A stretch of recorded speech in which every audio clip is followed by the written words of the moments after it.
Hi guys, this is Dan from Magic Pachinko, giving you some before shots of the machine that we'll be talking about.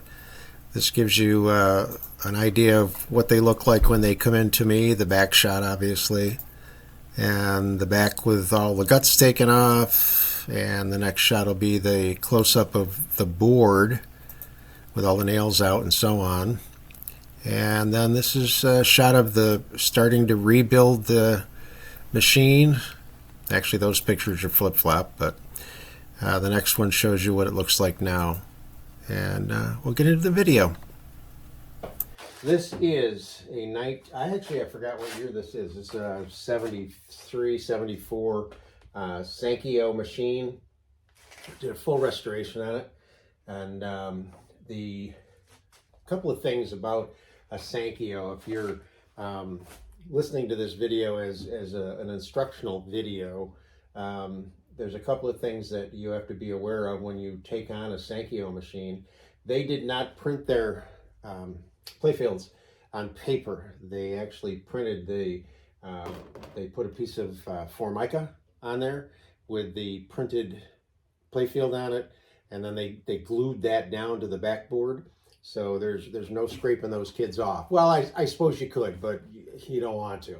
So what happens, and I learned this the hard way, excuse me, what happens is when you pull the nails out, as you pull them out, it chips the Formica. So before I started changing out Playfields, I used to try to pull the nails out very, very carefully and then put them back in, but the results weren't all that good. And I don't do that anymore. But we'll talk a little bit more about that in just a second. So again, full restoration, everything gets taken care of, everything comes off. This particular customer did not, didn't care for the original background, and he liked this Japanese block art work that a number of people, I've done a number of them for some folks. I'll bring the camera in so you can see this background. It's pretty cool. There's 3 or 4 different varieties of this Japanese block art work that you can get. Let me open this so you can see. This is one of the ones where the ball handling mechanism is not on the front feed tray. It's mounted right to the front of the machine. These do come out. There's a little bit of a little latch here, and then they just pull out. They're mounted on 2 nails with these plastic pieces around them. So you can see some of the artwork down in here. These are a little bit bigger than a regular Playfield, so you lose a little bit of the top and bottom. We try to get them centered so that you get the bulk of the picture on there. So it looks pretty good. We'll turn this thing around in just a second. There is one thing I'll talk about on the front now. When we do restorations, if you have glass in your machine, before you send it to me, I always ask people to take the glass out and keep it, and then put it back in when they get the machine back. Most machines have plexiglass in them, and most of the plexiglass is scratched. It'll show the wear of the ball and so on. So we usually replace it. Unfortunately today, the cost of plexiglass, to get the thicker plexiglass, the cost is just outrageous. So you end up with regular plexiglass, I guess, thinner plexiglass, and it's a lot of flex to it. That's why I prefer glass. Glass doesn't flex. Unfortunately, with the age of the machine, and I'll show you when I turn this around, this frame doesn't suck back as hard as it should. And although I've tried to adjust it so it will, I'll show you why it won't adjust. So the plexiglass doesn't come quite as close to the nails as it should, and it's got a lot of give to it. So what you'll see when you play occasionally is a ball will just hang up somewhere, and if you just tap the plexiglass, it'll drop. But I would recommend to the owner of this to have a piece of glass, just window glass, plain window glass, cut to the size of this sheet of plexiglass and drop it in. They could always use the plexiglass on the outer Keep in mind there's two rails in here. Usually there was two pieces of glass, but you could have glass on the inside and use the plexiglass on the outside. So that was the one thing that it's just a tad off, and there's really nothing you can do about it. So let me show you the back. This was interesting. This one kind of threw me for a loop. No jackpot cover, no seesaw cover. Both of those all by themselves, no problem. What I didn't realize is there's another cover that goes in here. And I had taken the machine all apart and cleaned it, obviously, and then was rebuilding it. When I realized that normally right here, there's either a piece of plastic or a piece of wire that moves up and down, and it's called the paper clip. And it goes down in here. It holds the winning ball momentarily, and then it lifts up and lets the winning ball come out here. That whole thing is gone. It would have had a connection up in here to this piece right here that would lift it up and down. And initially I was a little bit worried about it. I thought, oh, I don't think I've ever had one without a paper clip.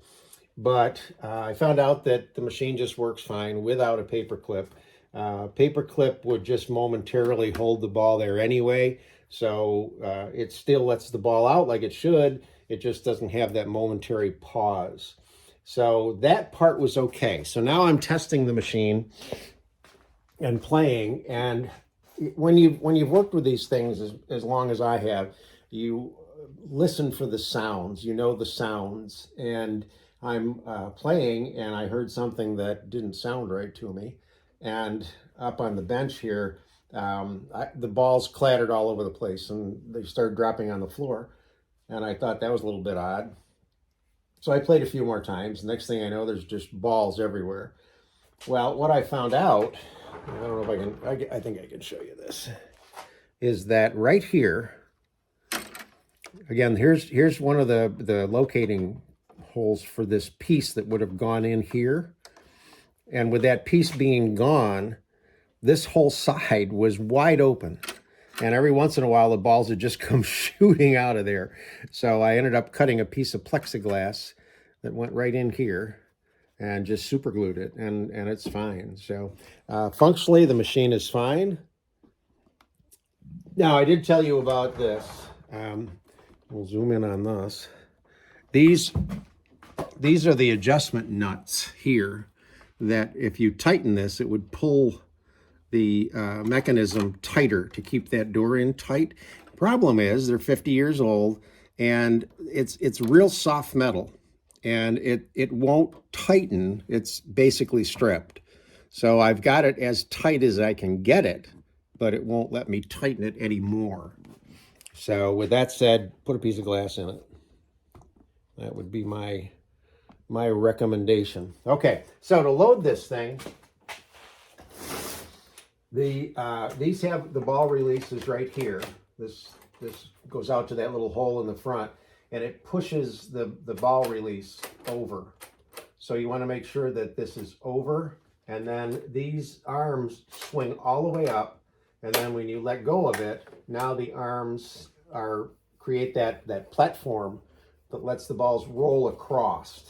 So you don't want a situation like this, because now the balls would roll right into the exit chute. I mean, that's what it's supposed to do, but that's not what you want for setup. So you want to make sure this L-shaped leg right here, you can see it, and it in that position so that it gets caught by that plate, okay? All right. So once you know this is good, again, always start with a handful of balls, so that if something isn't quite right, you're not going to have pachinko balls all over the floor. So plug in your little transformer, plug it into the pigtail, and your ball out light will come on. It's dictated by the action of this micro switch. So another thing too is this piece, this little fingers, they will drop in and they would stop the balls right here. So you want to make sure you pull this back. It's a maintenance piece. Just pull it back, leave it back. You never have to worry about it.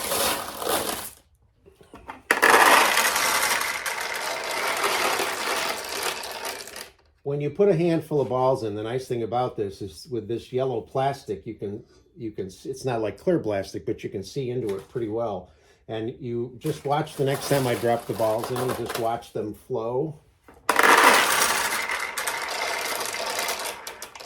So what they're doing is once they drop into here, they create a double row, go into the turnaround, keep that double row, go into the jackpot and fill both sides of the jackpot. So that's what you want. Notice the ball light is still on.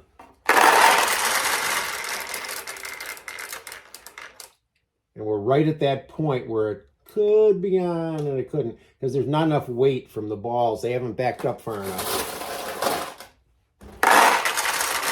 So now we've got the balls backed up. This comes down, goes off of the, or closes the micro switch, which turns the light off. But it also comes down to here and allows the flag that's in the way just to move. This is on the ball handling side. Lets that flag move so that now balls will feed into the machine. If this is still up, you won't be able to feed balls into the machine. So make sure you've got enough. That's why I always tell people, if you have 500 Pachinko balls, put 480 of them right there.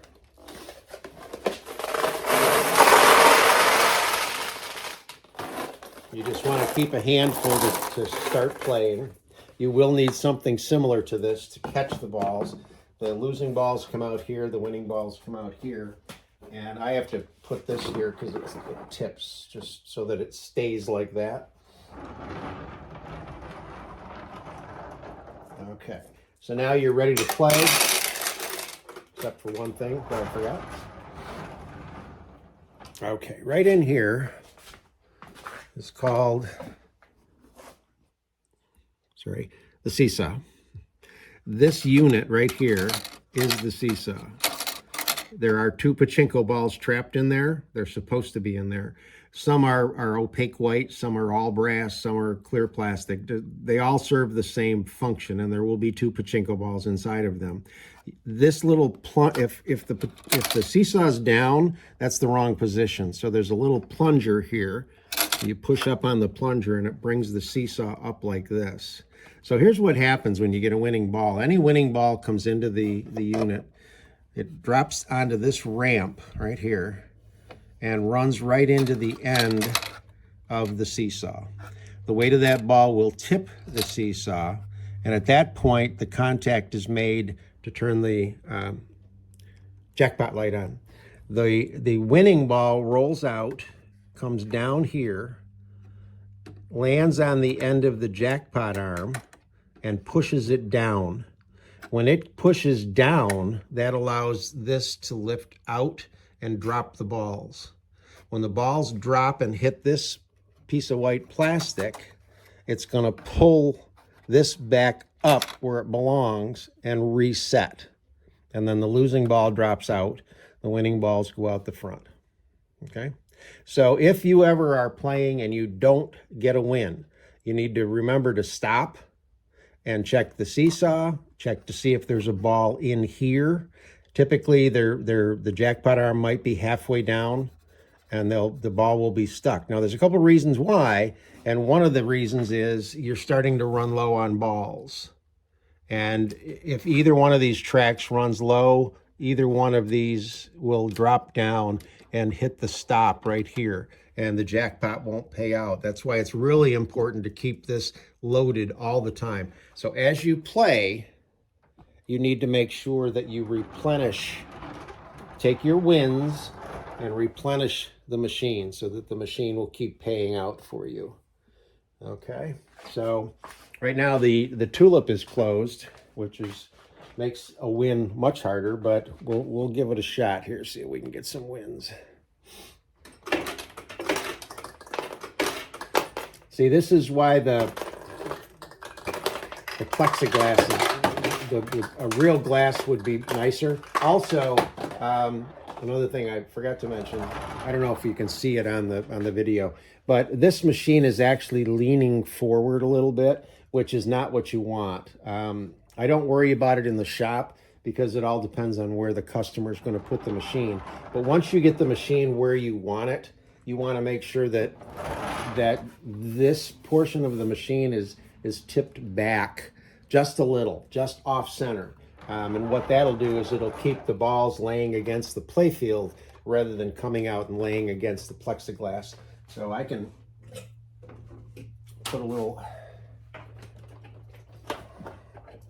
lift on these to get it to tip back just a little, and it should be a little bit better.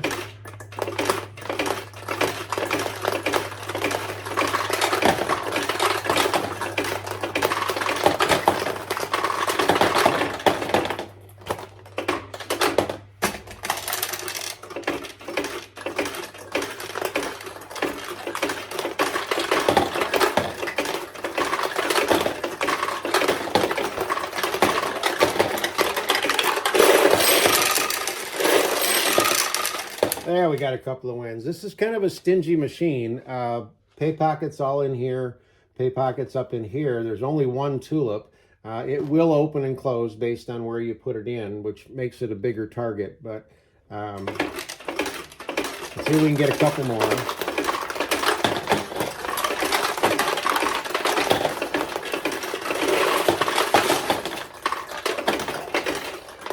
Now, this is good that this happened. The jackpot light is on. We did not get a payout. And what that means, and you can see it, is the jackpot, or the seesaw is still down. So we just kick it up, and then it lets the ball go through as a win. So that was a win. It's just that the seesaw didn't tip as it was supposed to. So you just look there, push up, it'll tip, let the ball out, everything's fine. And keep in mind, these things are 50 years old, so they can be a little bit on the quirky side now and then.